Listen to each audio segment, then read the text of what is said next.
et bienvenue dans ce nouveau numéro des Pépites de la Côte. Aujourd'hui, je reçois Vincent Bedouin, PDG de Lacroix, société spécialisée dans les équipements électroniques. Il reviendra notamment sur le nouveau plan stratégique du groupe présenté il y a quelques semaines. Dans un second temps, je recevrai Pierrick Bauchet, directeur de la gestion chez Innocap Gestion.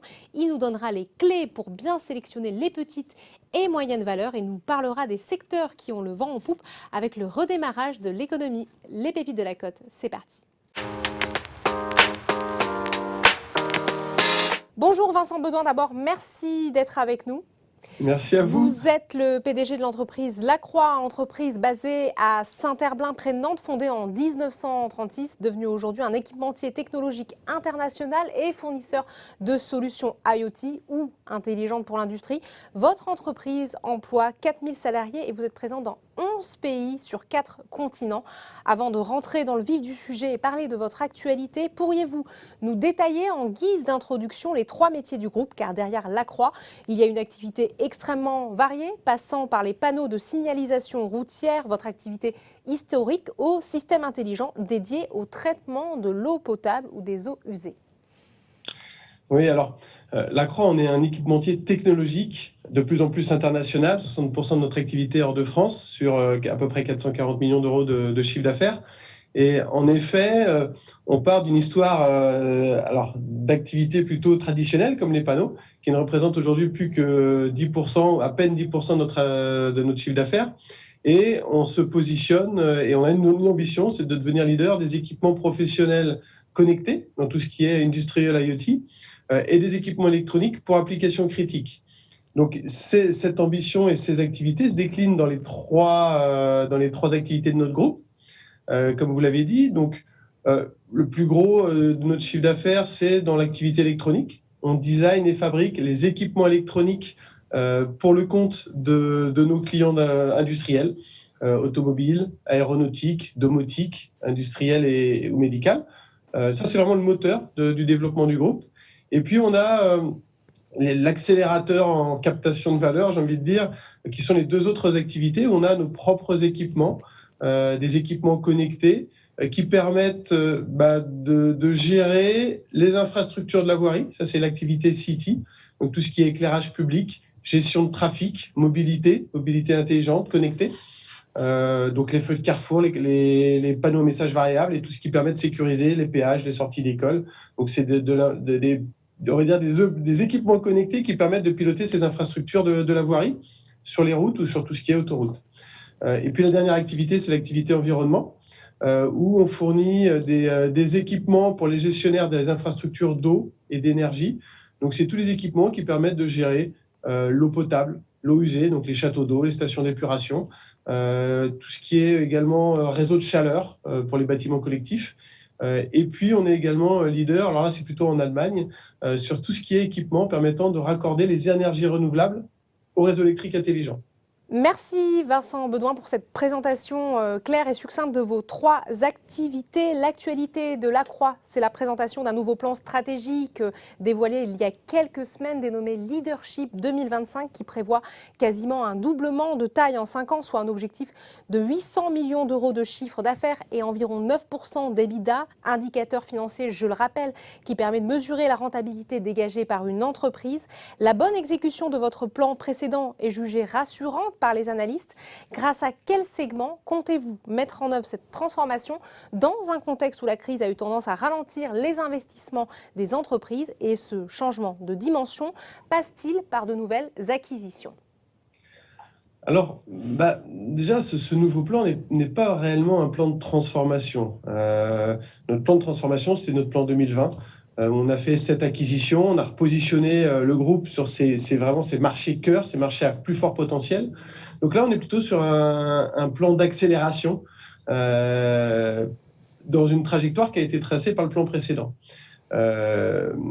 Et du coup, sur cette ambition, c'est vrai qu'elle est forte, mais elle est très construite. Et puis, elle tient compte dans la durée, donc sur une durée 2025, de marchés extrêmement porteurs. Et on compte du coup avoir en effet une forte croissance organique dans nos différentes activités. Nos 3 activités seront fortement contributrices, aussi bien à la croissance qu'aux résultats. Et puis, comme vous l'avez souligné, bien sûr, également des croissances externes. Peut-être dans les leviers ou les éléments clés de captation de valeur et de croissance, en dehors des croissances externes qui feront partie intégrante de notre plan,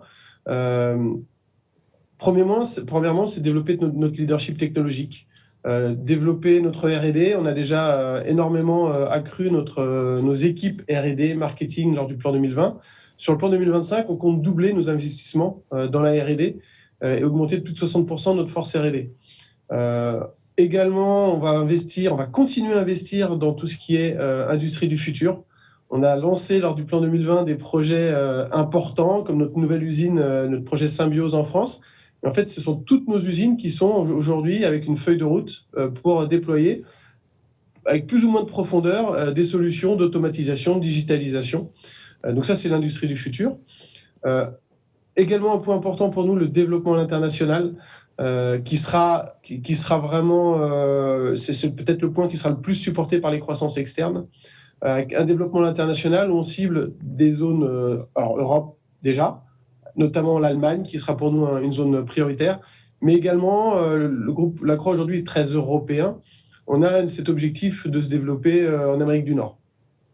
Par l'intérêt de nos solutions et la croissance qui sera sur nos marchés actuels. Et puis, alors, ça a moins d'importance sur la partie chiffre d'affaires et EBIT, mais c'est extrêmement stratégique. On va commencer sur ce plan 2025 à amorcer notre transition de simple équipementier, fournisseur d'équipements, à fournisseur de solutions end-to-end, avec une capacité d'amener plus de solutions à valeur ajoutée. Et là, c'est tout simplement le raccordement de nos équipements à un premier niveau d'agrégation de données sur des plateformes web. Là, on est dans les sujets edge computing, cloud computing, et toujours, par contre, dans une optique de construire ça avec nos clients. On est bien dans une logique de ne jamais rentrer en concurrence avec nos clients, mais la chaîne de valeur de nos clients se déplace et donc on souhaite accompagner tout ça. Et sur le volet nouvelles acquisitions, peut-être ? Alors, sur le volet nouvelles acquisitions, on en a fait 7 le dernier plan, plutôt européennes. Aujourd'hui, dans nos acquisitions, dans les leviers, enfin plutôt dans les critères d'investissement, déjà, c'est vraiment accélérer notre part de marché ou notre présence à l'international avec les pays cibles que j'ai cités, notamment la zone germanique et puis tout ce qui est Amérique du Nord. On va rester focalisé sur nos marchés cibles. Contrairement au plan 2020, on a repositionné un peu les activités. Là, on considère qu'on est bien positionné. On est plutôt sur une augmentation de taille critique sur nos marchés, même si on ne s'interdit pas d'aller faire quelques acquisitions ponctuelles éventuelles, si besoin, sur des domaines technologiques. Ça peut être des startups ou des petites pépites qui auraient des briques techno qui seraient nécessaires pour compléter nos offres. Même si en R&D, aujourd'hui, on considère être plutôt bien positionné et plutôt faire de la croissance endogène que des croissances externes.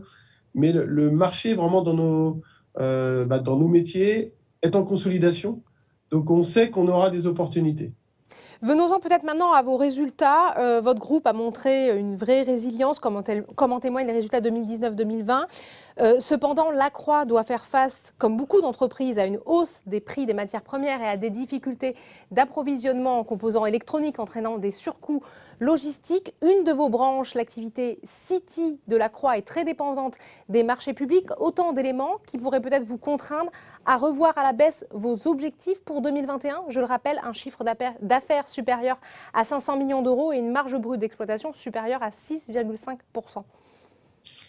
Alors, c'est sûr que c'est cette crise des composants électroniques, mais j'ai envie de dire une crise aussi des matières premières. Il n'y a pas que les composants électroniques.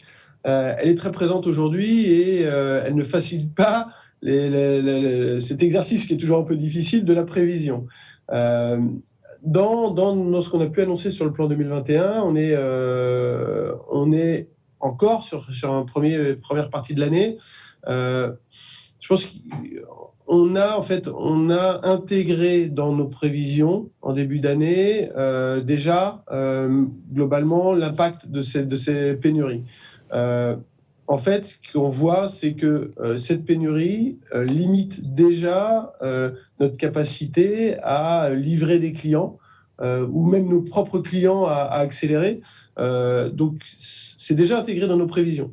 Dans une durée moyenne longue, on est sur des taux de croissance largement supérieurs à ce qu'on a annoncé sur 2021.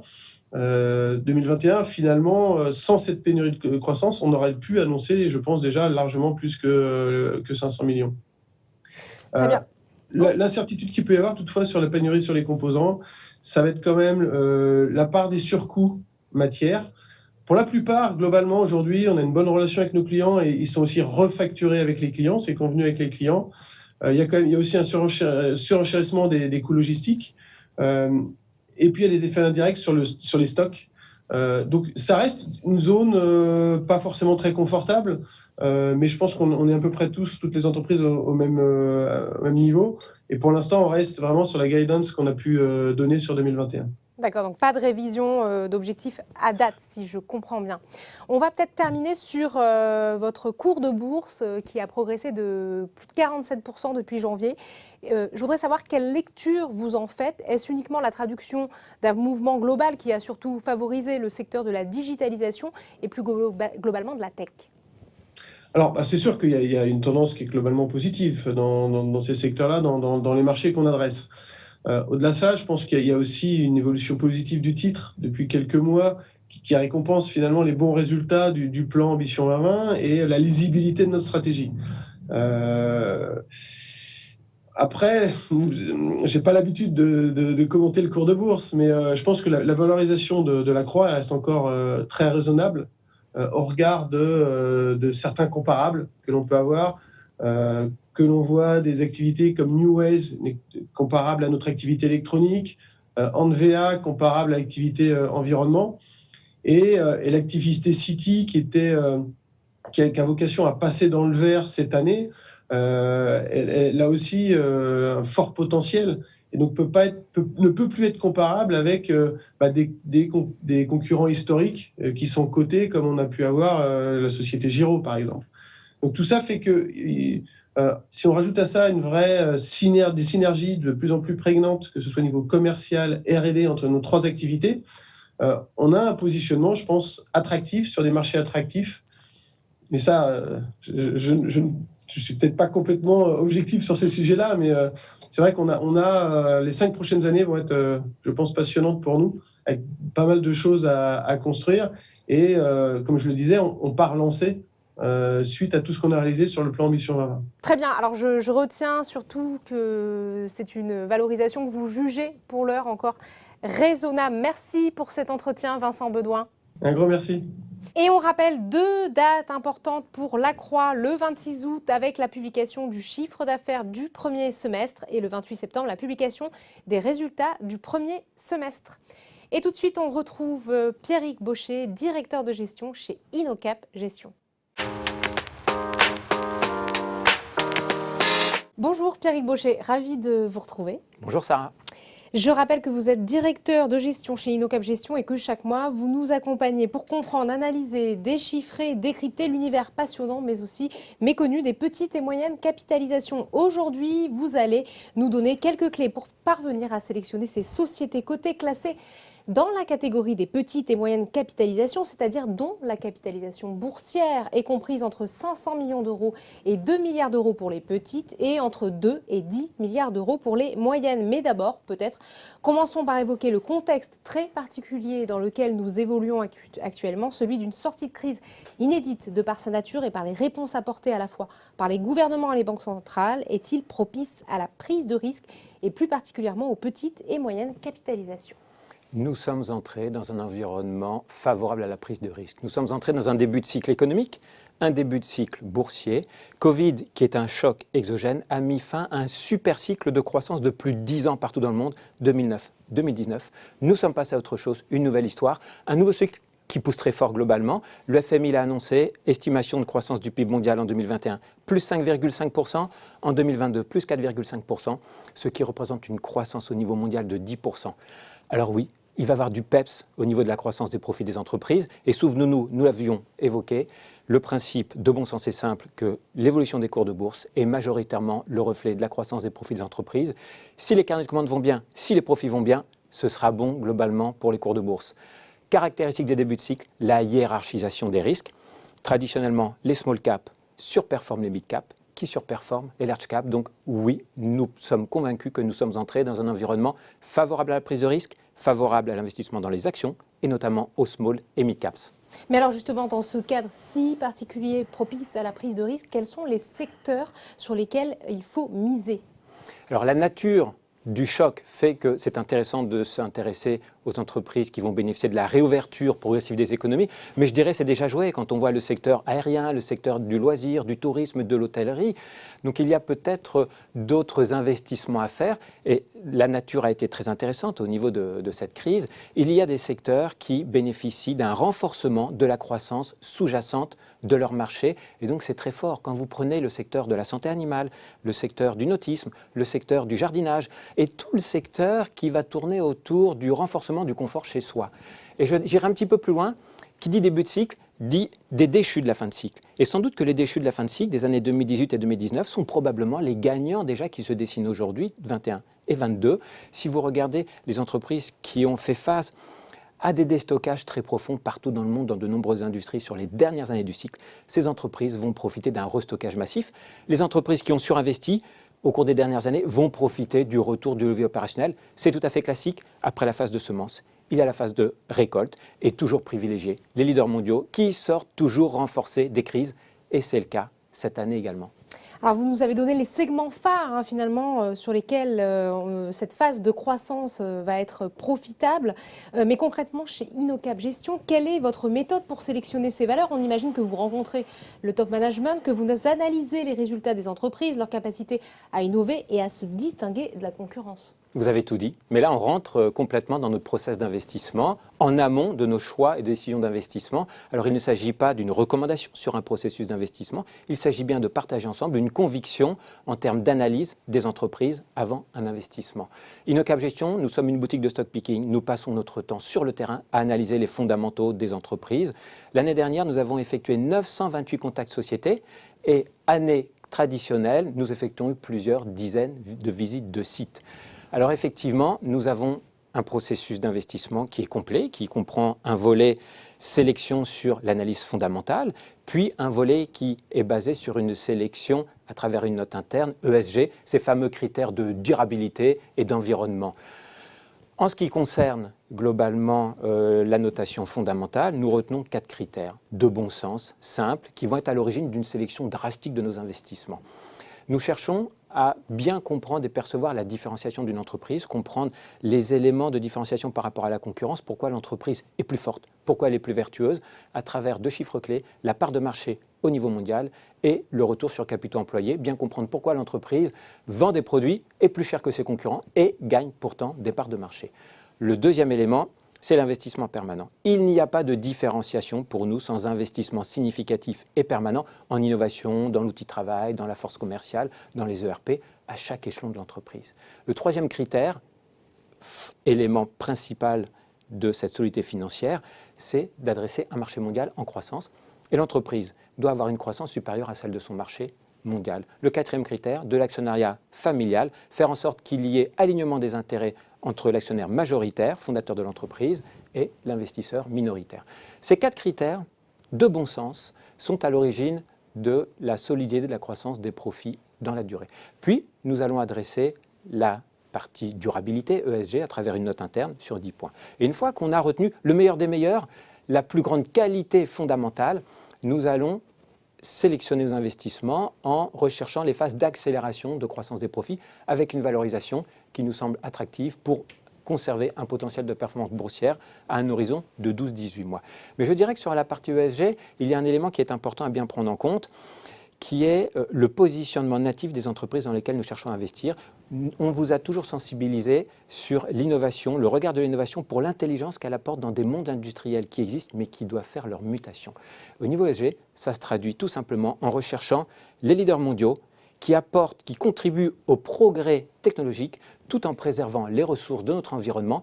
On se concentre sur les entreprises qui permettent de produire mieux, produire plus en consommant moins. Nous sommes au cœur des principes des Nations Unies, des ODD 9 et 12. Et je pense que ce sont ces principes très vertueux de l'économie durable qui nous ont permis d'obtenir la labellisation ISR de 4 fonds de notre gamme. Vous vous rendez compte, pour une petite boutique indépendante comme Innocap Gestion, c'est un score assez remarquable. Ces 4 fonds représentent environ 90% de nos encours au PCVM à la fin du mois de mai. C'est bien l'ensemble de la gamme Action France-Europe qui vient d'être labellisé ISR.